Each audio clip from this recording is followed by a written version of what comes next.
O servo querido. Certa época, conversando Jesus com os discípulos, anunciando a sua ida para as regiões de luz junto ao Pai, João manifestou vontade de acompanhá-lo, porque o amava muito. E o Cristo sentenciou: importa que fiques até que eu volte. E João regressou novamente, no século XII, na personalidade de Francisco de Assis, para assentar as bases da volta do Mestre. Foi ele quem abalou o mundo com a sua dignidade espiritual, com seu amor sem limites. Foi ele o responsável pelo regresso de grande parte dos religiosos de todo o mundo aos ensinos primitivos do Evangelho. A figura pequena e franzina de Francisco de Assis carregava consigo bagagem espiritual que deslumbrava céus e terra. Veio viver o Cristo, para que ele despertasse os corações dos homens. Francisco de Assis é o mesmo João Evangelista, em época e roupagem diferentes.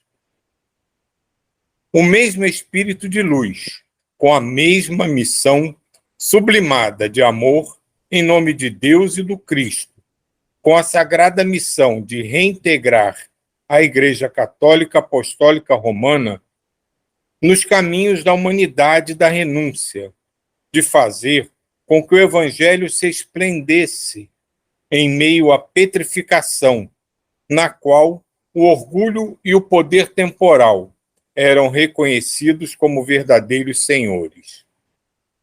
Ele foi como que uma carta do Mestre no envelope do corpo, endereçada aos homens de boa vontade, que fossem capazes de lê-la. Eis que a lei da reencarnação se faz presente, mostrando a eternidade da alma, que volta às lides da terra quantas vezes forem necessárias. A grande agremiação já mencionada teve no mundo a importante tarefa de resguardar os preceitos do Príncipe da Paz. Usou os meios que julgou necessários até que o Espírito de Verdade se revelasse pela revivescência do pergaminho divino. No entanto, nesse grande intervalo, os céus, na consciência de que não poderia ser esquecido o vigiar e orar do divino amigo de tempos em tempos, enviaram à terra equipes de anjos. Assim, a missão dos sacerdotes não ficaria esquecida em sua pureza.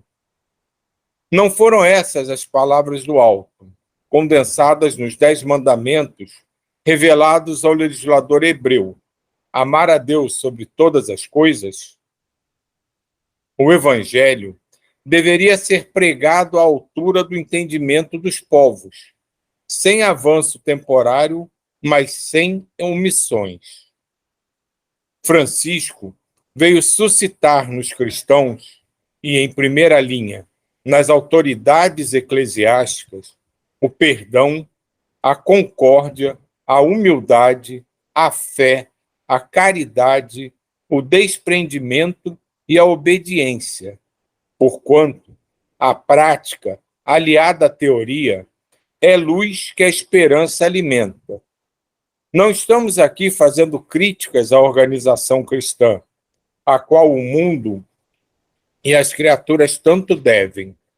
Estamos apenas mencionando os fatos e os meios usados pelo mundo espiritual para preservar o cristianismo dos ataques das trevas. Antes, porém, é uma honra para os que tiverem olhos de ver, enxergarem a descida de tais mensageiros do Cristo no seio de comunidade como essa. Lembramos que o cristianismo primitivo ficou nas mãos da religião católica, para que ela desse continuidade ao trabalho do Nazareno. na escola de virtudes preceituadas pela boa nova do reino. A humanidade poderia encontrar os caminhos da verdadeira paz pelos próprios esforços.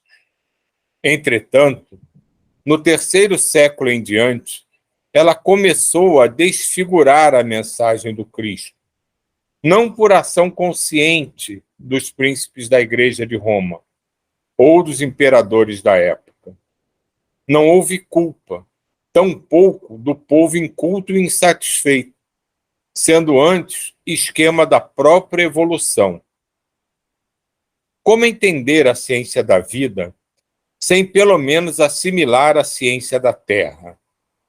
Como amar sem compreender para que serve o amor?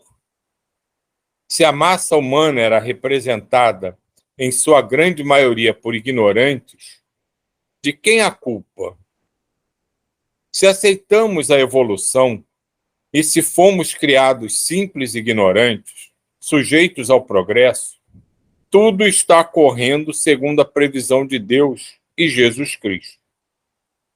Nenhuma engrenagem saiu fora dos seus limites de ação. A religião mais acertada é a que mais concita ao amor. A verdadeira religião é aquela trabalhada pelos sentimentos no templo do coração. Ninguém é dono da verdade. Ela se impõe por si mesma, por lei irremovível da evolução. Uma religião que aponta defeitos de outra não deveria se chamar religião, mas sim escória os sentimentos mais grosseiros. Não deve ser escória, não, isso deve ter saído errado. Drenados pela ignorância humana. Todas as religiões são raios do mesmo Deus, com esquemas variados, a fim de despertar nos homens a natureza divina, programada em seu íntimo pelas mãos do Criador. Aqui só vou dar uma paradinha que eu achei muito legal. Desce só um pouquinho. Peraí. É quando ele diz aqui, eu não estou achando, né, que nada aqui. Tudo está correndo segundo a previsão de Deus e Jesus Cristo. Nenhuma engrenagem saiu fora dos seus limites de ação. Então, isso ele está falando num macrocosmo, né, que envolve não só a Terra, mas aquele engloba, na verdade, todo o universo, né, com essa frase, né, que resume a lei divina, né? Tudo está sob o olhar de Deus. Nada. A gente repete muito isso, mas às vezes não. A gente mesmo se distrai, não percebe o alcance do nada acontece por acaso. E isso é importante para a gente trazer agora para o nosso microcosmo, para a nossa vida, né? E saber que as dificuldades que surgem, as tristezas, as doenças, as decepções, não são mera obra de um momento que surgiu para nos desestabilizar, nos desarmonizar. Ele mesmo diz aqui, isso faz parte do crescimento, da evolução. Então a gente precisa tentar, né? A gente não pode dizer que precisa aprender, porque todo aprendizado demanda um esforço e um tempo, mas a gente tem que tentar buscar uma compreensão melhor de nós mesmos em relação a tudo que acontece conosco, no nosso íntimo, com a nossa família, com os nossos amigos. Porque, de alguma forma, em algum momento, Deus previu isso. E se Ele permitiu que a coisa se desenvolvesse dessa forma, é porque Ele tem alguma coisa planejada na sequência do que está acontecendo. Então, aquela ansiedade, aquela angústia, aquele desespero que muitas vezes nós desenvolvemos quando um parente, um amigo muito querido sofre de seja qual mal que for, de qualquer desajuste que ele apresente, a gente não pode se preocupar apenas em que ele se livre daquilo. Se ele está doente, que ele fique curado. Se ele está triste, que ele fique alegre. Que ele está com dor, que ele não tenha mais dor. Se ele está confuso, que ele encontre o discernimento. Isso é muito pobre e pouco. E não nos cabe esse tipo de interferência. O que nós precisamos realmente compreender e nos esforçar é dar todas as forças que pudermos para que ele passe aquele momento aproveitando todo o aprendizado que ele puder, aproveitando tudo que aquilo puder trazer para ele, para o seu futuro, e que ele passe naquele momento com o mínimo de sofrimento possível, com o mínimo de dor, de angústia. Acho que isso, do meu ponto de vista, é mais importante. A gente está ao lado de quem sofre, seja lá por qual motivo for, para servir de apoio para que ele passe por aquele momento da melhor forma possível e não nos aproximarmos dele para tentar livrá-lo daquele momento angustioso. Esse texto, quando falou aí da Igreja Católica, eu me lembrei do sábado lá na escolinha que veio o seu Valdemar, que é o pai da Silvana, né? Aí todo sábado tem um estudo, e aí era o dia do aniversário dela, e ele veio, foi muito lindo, assim. Primeiro ele veio falando que quantas vezes ela... porque ele que foi o idealizador ali da escolinha, e ele trabalhou desde o início muito, né, ajudando na construção de todo o processo. E aí ele falava assim, quantas vezes, né, minha filha, vocês me chamavam para participar do estudo e tal, e eu era muito ignorante e tal, e falava assim. E aí ele foi contando, parecia assim um mineirinho, lá ele é mineiro, né, aquele contador de causa. Então ele contou assim, gente, aqui tem até igreja, o pessoal vai à missa no domingo. Então, assim, tudo, né, está conforme, fala, né, quantas vezes a avó fala pra gente que nenhum fio de cabelo, nem uma folha cai que não seja da vontade do pai, né? Então, todo esse processo, e também me veio a imagem de um professor de história, que tem que contar, né, a história, né, toda da humanidade, ou a história do Brasil, ou a história da política, sem se envolver, né, no julgamento. Isso é tão importante, assim, saber que tudo fez parte de um processo para chegar onde a gente chegou hoje, né, que tudo está caminhando, né, nesse nosso processo evolutivo, mesmo que a gente saiba que ele está bem retardatário, assim, né, que a gente tem que acelerar o passo. Mas foi muito linda essa lembrança aí do seu Valdemar, compartilhando aí com vocês. Até nos nossos processos pessoais, né? Porque também os nossos processos pessoais estão dentro desse caminhar, né? E nesse ponto que falou, no texto da Igreja Católica, da missão dela, inicialmente por manter o cristianismo primitivo, e nesse momento que começou a se perder, né, a partir do terceiro século, e que essa constante vinda de espíritos de escola espiritual para estar sempre relembrando o Evangelho. E eu sinto que tive muitas vivências na Igreja Católica, tenho um carinho muito grande pela Igreja Católica, e o ponto que eu mais gosto da Igreja Católica, uma vez até eu já compartilhei aqui, que agora, assim, para mim ainda é de uma riqueza para a humanidade, é os santos, porque eles escreveram e catalogaram uma quantidade de espíritos que vieram aqui, tiveram missão tão bonita.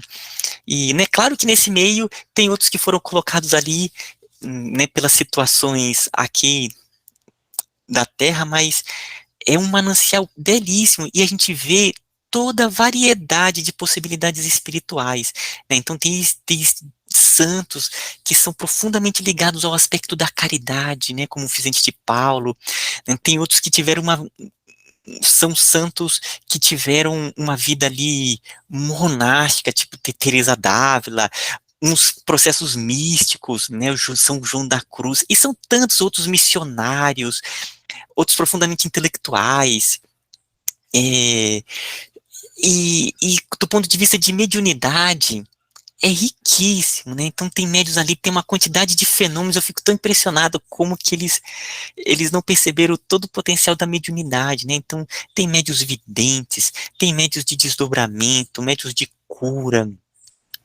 e é uma riqueza, gente, é tão lindo. Então eu adoro, é, teve uma época que eu lia bastante, bem mais, saber vida de santos. E teve um dia desses que me apareceu mais um. Eu adoro, quando aparecem umas coisas assim, eu adoro ficar lendo. E esse era o São Labre. Eita, esse eu não conheço, né? Deixa eu saber esse, que era o santo dos desajustados. Aí deixa eu ver como é que era a vida dele. E, e é interessante porque ele era muito pobre. Aí ele queria seguir um caminho em um mosteiro. Aí ele foi aí pediu lá para ser aceito. Aí falaram, não, porque tem que ter uma quantidade de posses para doar aqui, para entrar. Aí não aceitaram ele. Aí ele foi caminhando lá numa outra cidade para pedir acesso para um outro. Aí não aceitaram. Aí ele foi em um terceiro. Aí não aceitaram. Ele falou assim, então eu vou fazer do planeta o meu mosteiro. E aí ele se tornou um santo, que é onde ele ia nos locais, e lá atuava, e passou a vida meio que peregrinando, levando a mensagem do evangelho. E aí ele ficou o santo dos desajustados. Então é tão bacana a quantidade de variedade do caminho espiritual, que para mim eu acho que vai ser um dos grandes mananciais da Igreja Católica para o porvir, essas pessoas, sabe? E essas vivências do Evangelho. O Labre deve ser uma encarnação anterior da Peregrina. Por aí, é para peregrina mesmo, e o São Labre. Uma coisa que eu também acho bem interessante são as aparições de Maria, né? Porque ela vai recebendo os nomes, Nossa Senhora de Fátima, Nossa Senhora de Guadalupe, de acordo com as regiões onde ela vai aparecendo, e nada mais do que essas visões são médiuns, né, que estão visualizando, tendo a capacidade e a bênção, né, de receber essa imagem tão bonita. E eu nunca fui a Fátima, mas conheço muita gente que foi e fala que a energia do lugar é uma coisa inacreditável, é de emocionar, assim, só de chegar. Assim, eu acho muito interessante também essa parte do santo que você estava falando, e são as santas, que são todas a mesma Maria, mas que vai adquirindo a história que está ali ao redor. Mas é bastante interessante também. Como se ela se adequasse a cada, né, Iemanjá, né? Iemanjá, exato. E essa coisa da energia do lugar eu acho muito interessante, né? Que as pessoas imaginam que é a energia do lugar. E, na verdade, aquela energia é criada pelas pessoas que vão ali com aquele sentimento puro de realmente encontrar Nossa Senhora. E eles são os principais geradores daquela energia.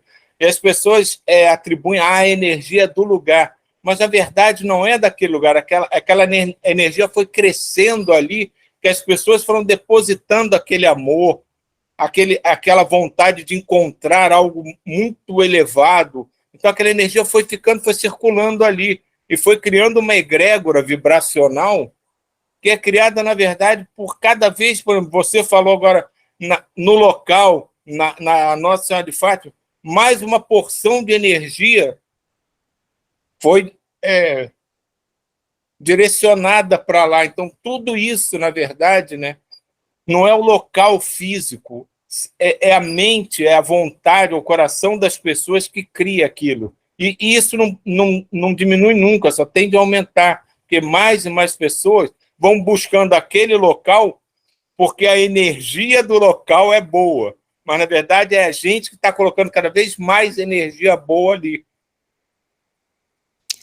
E ali, do ponto de vista espiritual, nossa, deve ter verdadeiras construções, exatamente por conta dessas pessoas, né, que vão e se emocionam. Um local que me emociona muito é aí no Rio, o Cristo Redentor. Gente, quando eu achei assim, que ia ser só visitar, eu me emocionei tanto, era uma energia naquele local, eu falei assim, nossa, as pessoas devem vir aqui e olhar e se emocionar com, então deve ser uma doação, eu imagino que em torno ali deve ter uma construção imensa, sabe, de captação, de a dinamização de energias para muita gente. Ô, Dona Maria José, que Bom compartilha com a dia, gente. Bom dia. Bom dia a todos. Um local que, quando você vê ao Rio, eu sei que você vai, assim, explodir, quando você for na igreja de São Francisco de Assis, que é dentro do convento de Santo Antônio. Ela é uma capela fechada, que não é acesso liberado. Mas ali tem uma imagem do Cristo Seráfico. Nossa Senhora! Aqui tem 2 santuários que eu conheço um e vou com frequência, que é o de Nossa Senhora da Medalha Milagrosa, e tem um outro que eu estou para conhecer, que é em Vargem Grande, que a Elisa vai me levar, que é dentro de uma área de floresta e tal, aí eu estou para conhecer esse também.